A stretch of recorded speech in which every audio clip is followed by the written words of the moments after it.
ఇప్పుడు మీరు చూస్తున్నది పచ్చని రూపు పాల మేగడ తెలుపు చల్లనైనా చూపు పసిడి ఛాయ మెరుపు కలువ కల్లా వెలుగు కోటి కాంతులు చిలుకు వన్నే నెలకొమ్మ మా కనక దుర్గమ్మ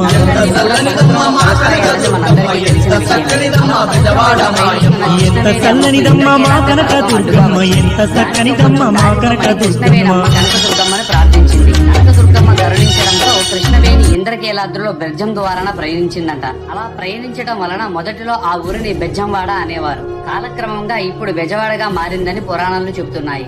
అయితే కృష్ణవేణమ్మకు చేసిన సహాయం గాను దుర్గమ్మ కృష్ణవేణి అమ్మ ముక్కు పుడకను అరువుగా తీసుకుందంట. అయితే కృష్ణవేణమ్మ ఒక షరతు విధించింది. అది ఏంటి అంటే కలియుగం అంతమయ్యే సమయానికి తను కొండ మీదకి ఎగసి తన ముక్కు పుడకను తీసుకుంటానని కనకదుర్గమ్మకి షరతు విధించిందంట. అయితే ఆ కనకదుర్గమ్మ ముక్కు పుడక అందుకునే సమయంలో కృష్ణవేణమ్మ ఎప్పుడైతే విజయం సాధిస్తుందో అప్పుడు ఈ కలియుగం అంతా అంతరించి Download ShareChat.